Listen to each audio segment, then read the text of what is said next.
everyone and welcome back to my channel and welcome to the 1st of September, unless I've completely ruined my upload schedule, in which case it could be like the 15th or something, who knows.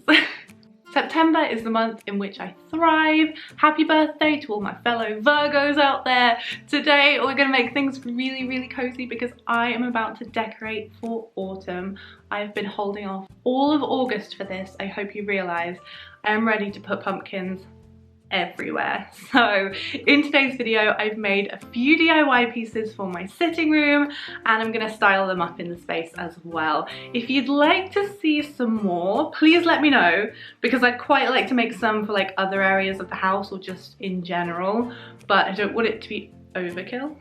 You know? Anyway, without further ado, let's jump in, let's get cozy, and let's put some pumpkins out. So this is my sitting room as it currently stands. Pretty much the same as always, except my coffee table has become a bar cart, but there's not much to tidy up, so I think I'm just gonna switch out a few things and make it look really cozy in here. This is the pile we're working with. Now the first thing I did was I wanted to make a couple of DIYs for my mantelpiece. So I started with this lantern, which I made with a couple of photo frames from Poundland. Now these come in packs of 2 for £1, so I only needed 2. This whole project was only £2, which is a bargain. So as you can see here, I'm just taking the frame apart and then using some pliers to pull out all the little metal pieces that hold the frame in place. I'm going to put this back together, but only with the glass. So to do this, I used hot glue and then placed the glass firmly on top, making sure it was pushed down into the glue and it wasn't going to fall out. Once that was done, I could start arranging my frames, and I wanted to create a base for them to sit on. So I ended up using one of the old backs to the frames and pulled the back and the little clip off of it. I was able to get the frames on there perfectly, but I ended up having to trim a little bit off the end, which was really easy seeing as this was made of cardboard. I could just use my scissors. So to assemble this, I'm just using a hot glue gun as per usual and placing the frames all the way around the cardboard. I held them down until they were dry, but the glue dries really quickly anyway, so there was no problem with that. And then all I did was glue all of the frames to each other, applying the hot glue down the sides of the frames.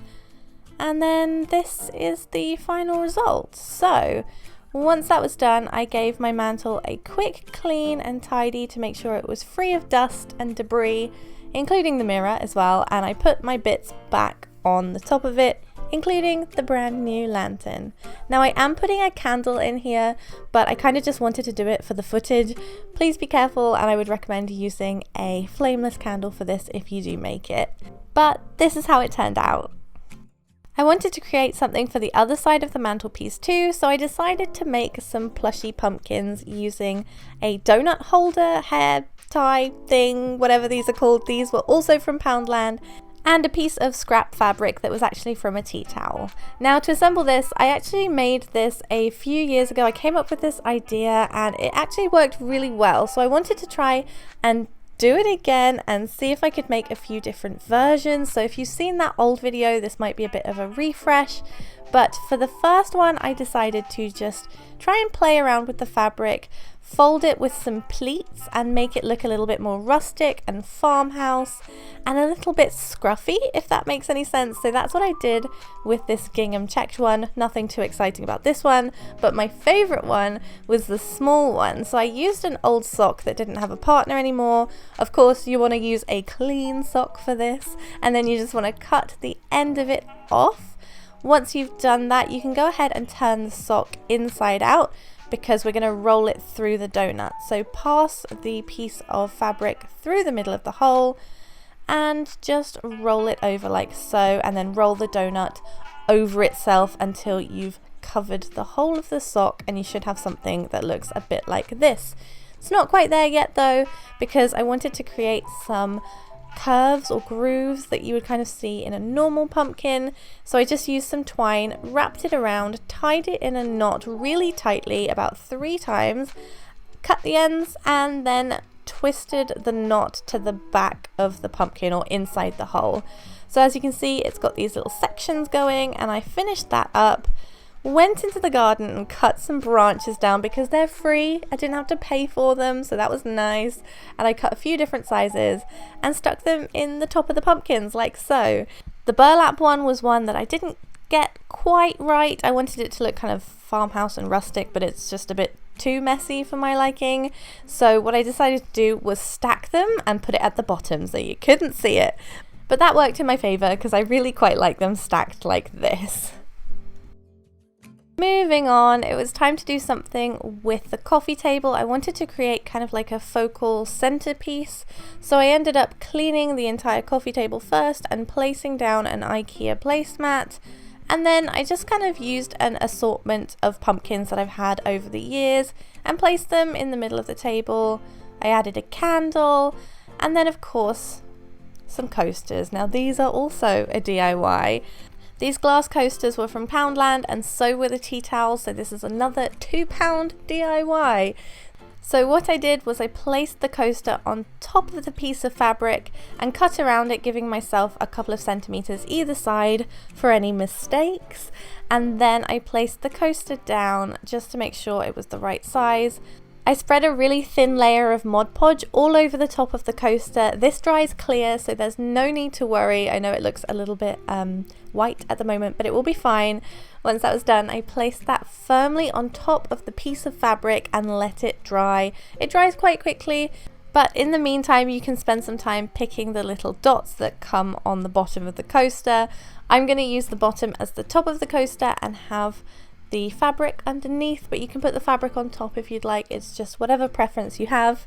Once they were dry, I trimmed all of the excess fabric off. Now if you have a gingham pattern like this, it's really important to make sure when you lay the coaster down it's perfectly aligned with the pattern. I also had some little squiggly bits coming off the sides, so I sealed the edges with Mod Podge as well.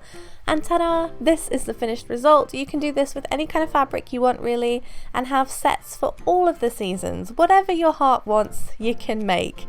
But I love a good coaster. It saves my coffee table, so I had to make some.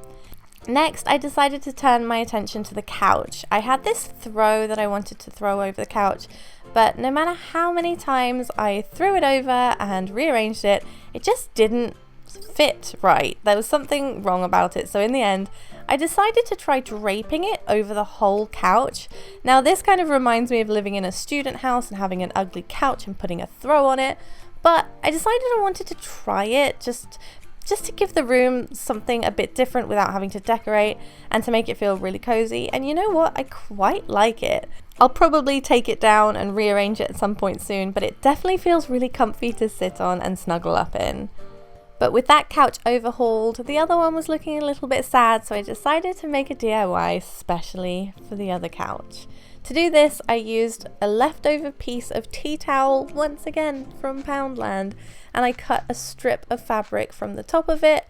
I wanted to make the word cozy, which is 4 letters, so I just folded the towel over twice and cut down all of the seams to make 4 equal pieces, to make sure that all the letters are going to be the same size, because, you know, I'm feeling kind of lazy, and this is the lazy girl's way of cutting letters without having to stencil, because quite frankly I didn't feel like stenciling anything that day. So I just eyeballed it and cut the letters out, and I think it was alright. You know, it's not perfect, but it's